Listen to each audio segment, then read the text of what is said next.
예, 안녕하세요. 예, 오늘은 일요일입니다.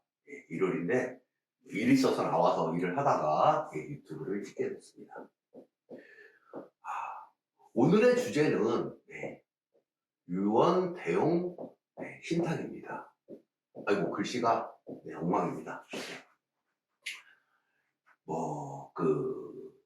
유언 대용 신탁에 대해서는 네이버라든가 일반 분들은 네이버를 많이 접하실 겁니다. 법률신문이라든가 이런 데서 보신 적 있을 겁니다. 그래서 이것이 유류분 청구에 대한 방어수단이다. 이렇게 이제 이해를 하셨을 겁니다. 실제로 이 유언 대용 신탁을 이유로 해가지고 유류분 반환 청구 소송이 기각된 판결이 있었습니다. 그것이 이제 이렇게 언론이나 이런 데서 이제 떠오르다 보니까 많은 분들이 관심을 갖게 됐습니다. 자, 그러면 과연 이 판결은 수원지방법원 성남지원의 1심 판결입니다. 좀 이례적인 판결이었기 때문에, 그리고 유류분 반환에 대해서 위헌도 많이 들어가 있고 하다 보니 관심이 집중되다 보니 이 판결이 상당히 이슈가 됐었습니다. 그러면 과연 유언 대용 신탁은 뭐고 어떤 이유로 해가지고 성남지원에서 이 기각 판결을 했는지 한번 알아보도록 하겠습니다. 자, 이대로 하면은 사실 유류분은 방어가 됩니다. 자, 신탁자가 있습니다. 피상속인이 되겠죠. 이분이 재산을 소유하신 분입니다. 그리고 여기 수탁자가 있습니다. 우리가 보통 이제 아파트 재건축하고 그러면 조합에서 투자 신탁에게 이렇게 토지 소유권을 넘겨버립니다. 그러면 소유권이 넘어가기 때문에 그 채권자들이 그거에 대해서 집행을 못합니다. 그러니까 안전하게 보호할 수 있다는 의미에서 신탁이 이제 의미가 같습니다. 그리고 수익자가 있습니다. 성남지원 사례에서는 이 수탁자가 금융기관이었습니다. 그리고 여기는 상속인이었죠. 자, 유언 대용 신탁은 어떤 구조를 띠냐면 수탁자가 자기의 재산의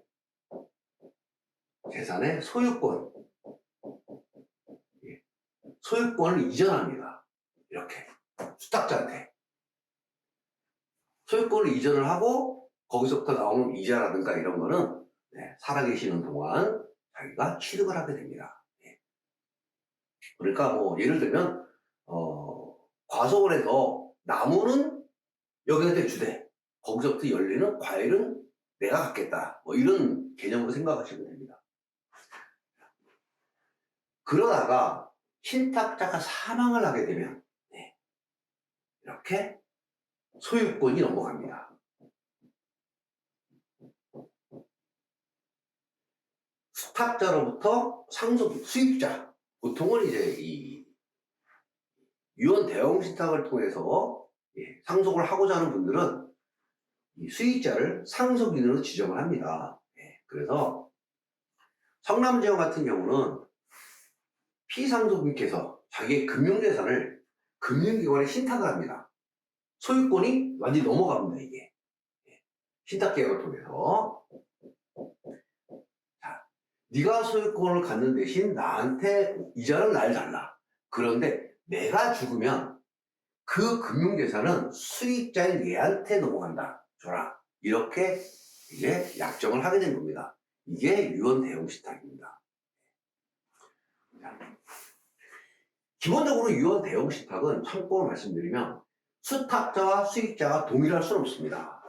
물론 무효입니다. 네, 살짝 다른 방법을 통해서 같게 할 수도 있지만 원칙적으로는 이게 동일인이 될 수 없습니다. 그럼 뭐 금융기관이 아니고 며느리 가능하냐? 네, 가능합니다. 예, 가능해요. 부동산도 가능하냐? 가능합니다. 부동산을 며느리한테 신탁을 하고 월세를 받다가 피상속인이 사망하면 소유권이 아들한테 가는 겁니다. 예, 이것도 유언 대용 신탁입니다. 마찬가지 논리입니다. 자, 이제 유언 대용 신탁에 대해서 이해가 되셨으면, 자, 이제 왜 성남지원에서는 어떤 이유로 유류분 반환 청구에 대해서 기각을 했는지 알아보겠습니다. 성남지원은 어떻게 봤냐면, 자, 소유권이 넘어갔습니다. 신탁자한테서 수익자한테 소유권이 넘어갔습니다. 그런데 여기서 이쪽으로 간 대가가 있냐는 거예요. 예, 대가가 없습니다. 그러면 수익자는 대가 없이 이 소유권을 취득한 겁니다. 무상으로. 따라서 이거는 증여라고 보는 겁니다. 이게. 신탁계약 자체를 이걸 증여라고 보는 겁니다. 이걸. 누구에 대한 증여? 금융기관에 대한 증여입니다. 여기까지 따지지 않습니다. 그래서 피상속인이 금융기관에게 증여를 했다. 이렇게 본 겁니다. 그런데 유류분에서 증여는 상속인에 대한 증여와 제3자에 대한 증여로 구분됩니다. 제가 이 강의한 유튜브를 보셨으면 뭐 이해를 하시겠지만 다시 간단히 말씀드리겠습니다. 자, 이걸 지우고 말씀드려야 되니까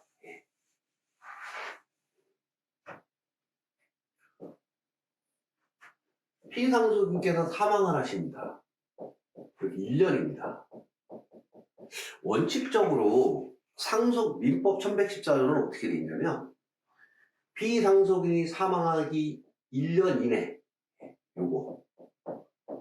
요거와 이 앞에 거는 유류분권자 해야 할 것을 알고 그래서 알고 한 증여만 유류분 반환 대상에 포함한다 라고 규정하고 있습니다. 판례는 상속인에 대한 증여는 적용하지 않는다. 다시 말해서 이 1114조의 이 규정은 상속인이 아닌 자에게만 해당이 됩니다. 자, 아까 금융기관이 증여를 받았다고 설명을 드렸습니다.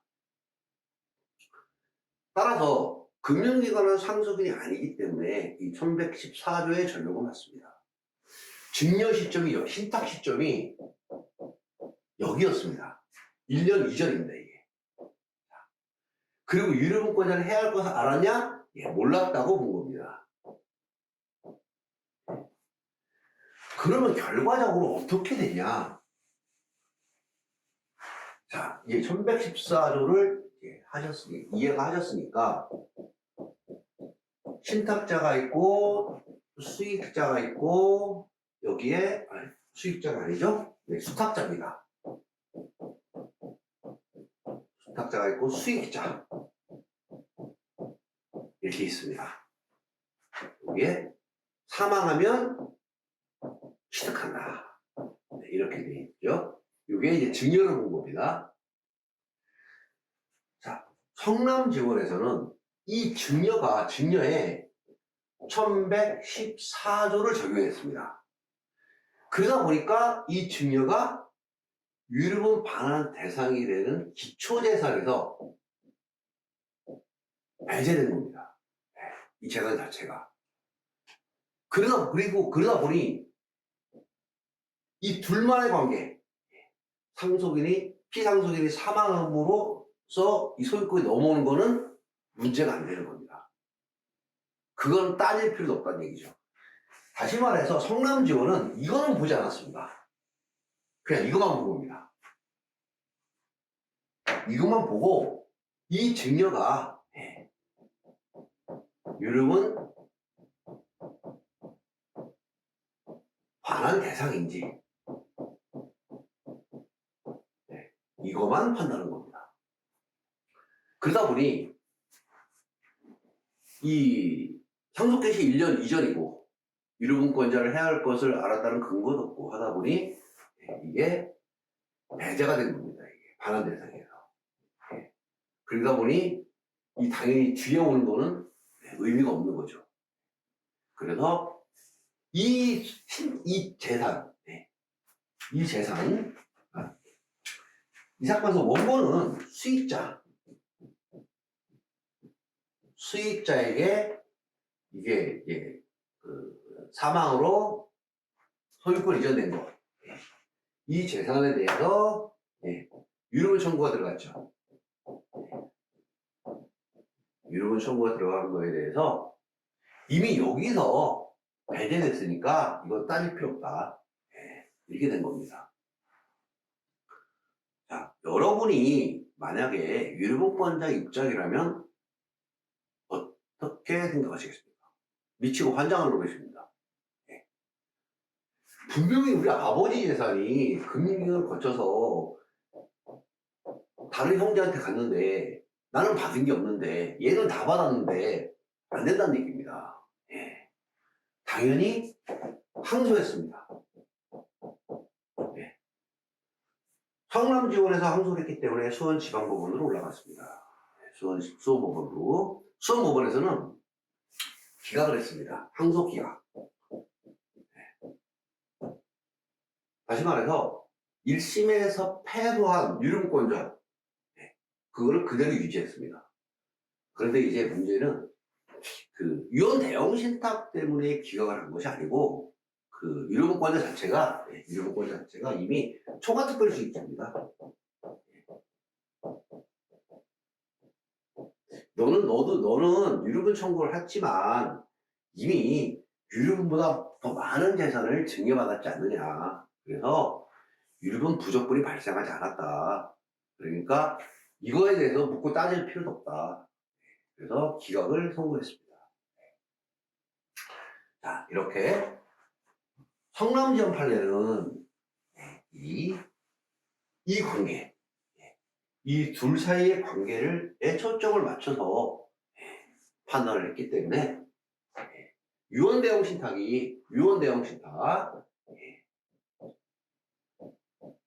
유언 대형 신탁에 있어서 증여 대상을 수탁자로 봤습니다.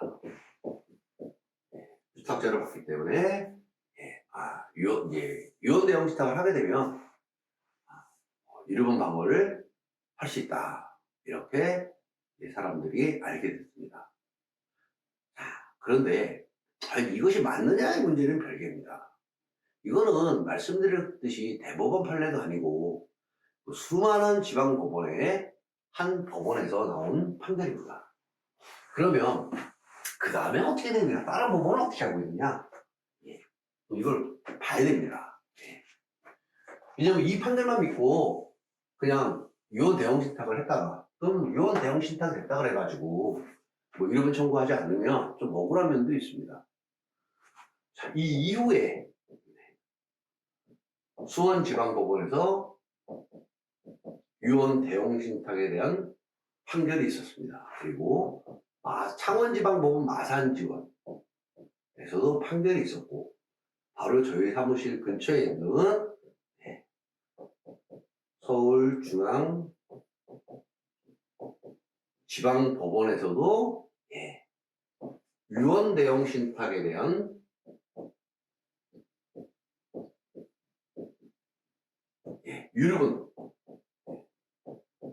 유류분 판단이 있었습니다. 자, 이게 어떻게 이제 이 결론이 어떻게 되는지가 상당히 중요합니다. 이 이후에 이 성남지원이 있었던 이후의 판결입니다. 물론 이 법원들은 다 성남지원의 이 판결을 알고 있습니다. 성남지원의 판결을 알 상태에서 각각 판결을 하게 된 겁니다. 자, 너무 길어지면 지루해 하시니까 일단은 지금 유언 대형 신탁이 어떤 구조를 띠고 있고 성남지원이 어떤 판결을 했고 무슨 이유로 그래서 뭐 많은 분들이 왜 유언 대형 신탁을 통해서 일본을 방어할 수 있다고 생각하는지에 대해서 먼저 설명을 드렸습니다. 그리고 나머지 3개 판결을 말씀을 드리는데 조금 시간이 길어지니까 조금 쉬었다가 다시 이거를 설명을 드리도록 하겠습니다. 그러면 커피 한 잔 먹고 조금 쉬었다가 뭐 5분 쉬었다가 다시 찾아뵙도록 하겠습니다. 그럼 조금 이따 뵙겠습니다.